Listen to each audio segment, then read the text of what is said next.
Well, that's nice to hear. Now you're going back to the other voice. You're saying, in that other voice, do you understand what I'm saying? You're letting your voice float.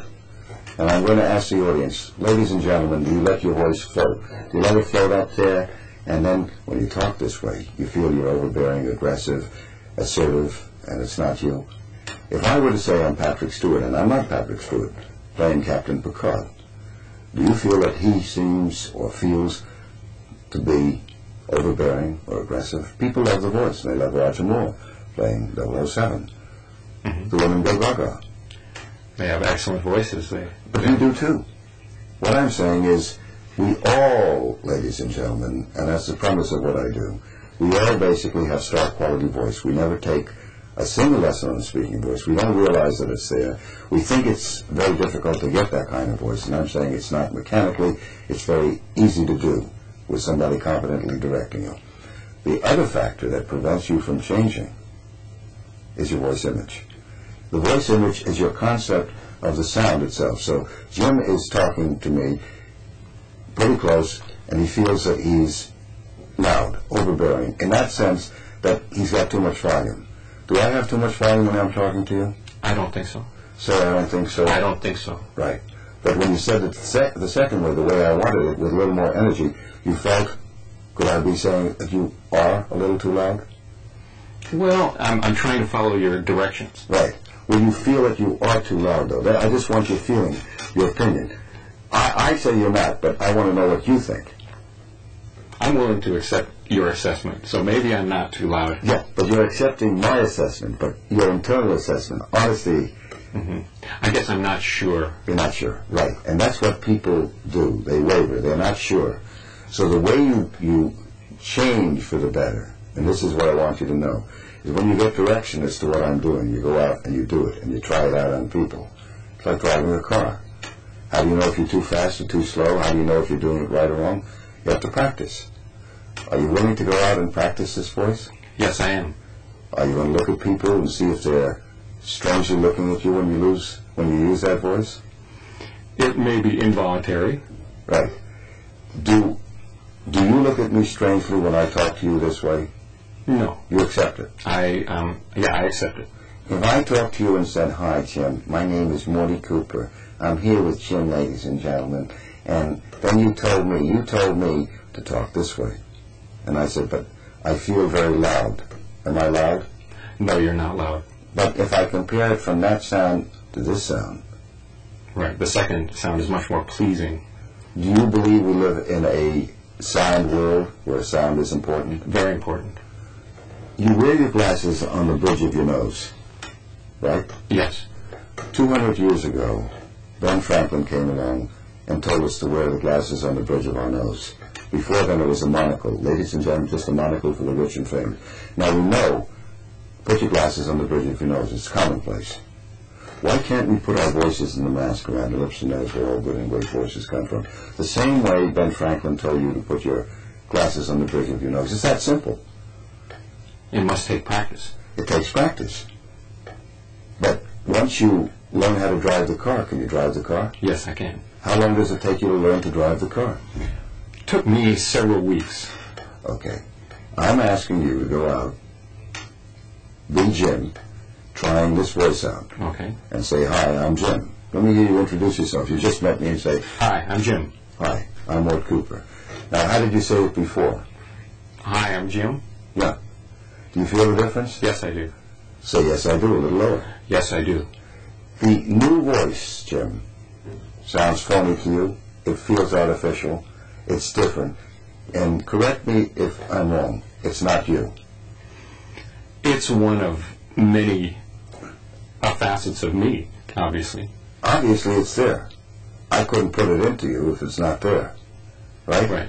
If I shook your hand, I shake your hand, and my hand is a dead fish hand. Yeah. What is your feeling? Well, this person is not that crazy to meet me. Aside from that, what does it say about the personality? You're not a strong, assertive person. Aside from that, would you say that this person really is indifferent to you? Yes. If I say, "Hi, Jim, how are you?" What does it say to you?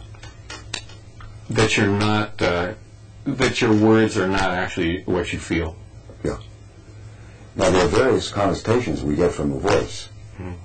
If you want a namby-pamby voice, hi, I'm Mr. Rogers, and I'm talking with kids, that's fine. But I don't know if you know that. Somebody told me that that's not his real voice. And is the real voice that we have much more significant and meaningful and rewarding than the voice that we use? Try that on for a fit. Did you follow what I said? If you use this voice, the lower, fuller voice that most of us have, the more resonant voice, does it get us heard like to listen to? Well, obviously it would if you judge it against the most famous announcers and actors. Or getting yourself heard. You said it before, it's like a dead fish. That's right. If I say, hi, Jim, how are you? What does it say to you?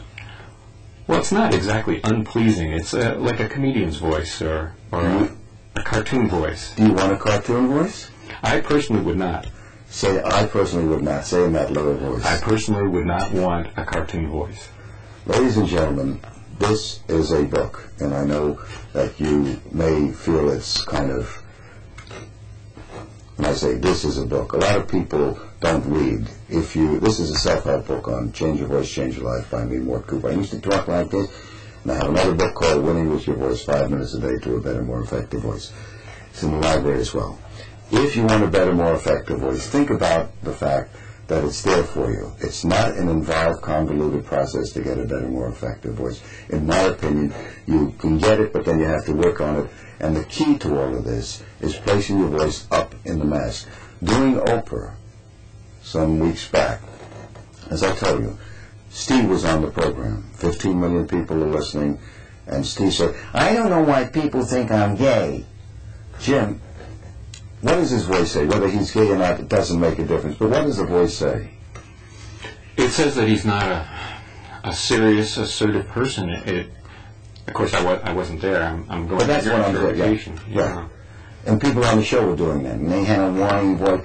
What does it say? Do people realize where their voice is, and do they want to change? Maybe. I always ask, do you want to change your voice for the better? There are folks who don't want to. There are people, and I accept you. You don't want to change? That's fine. You want a namby-pamby voice? You want a guttural voice? You want to sound like, I feel that situation that we have. You want to sound like Henry Kissinger? He makes $25,000 a pop. I'm saying look-alikes don't make it and sound-alikes don't make it. So if you have a voice, and it's an individual voice, it's really your voice. It's like fingerprints. We all have individual voices. I do not homogenize voices. I bring out the individual voice, and that's what you've been hearing. People have great star quality voices, but they think only the actors and the stars have it. And I'm saying it's not true, folks. We all basically have star quality voices, men and women and children, but we don't take a single lesson on it. You had a single lesson on your voice today. Yes, I have. Say yes, I have. Yes, I have. How does it feel? It feels pretty good. Yeah. I believe people will say, he sounds pretty good. But that was a shill. Are you a shill?